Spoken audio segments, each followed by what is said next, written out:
The rain keeps drowning us every time it rains. It doesn't just pour water.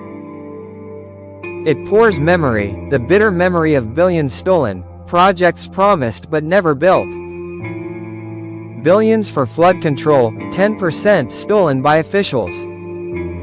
30% packed into briefcases for politicians. The project? Ghost.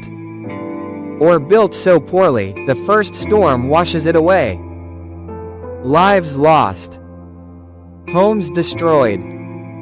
Trust shattered. All while the powerful live in luxury. The rain will come again. The question is, will we demand real protection, or let ghost projects keep drowning us? The cost of corruption is measured in lives.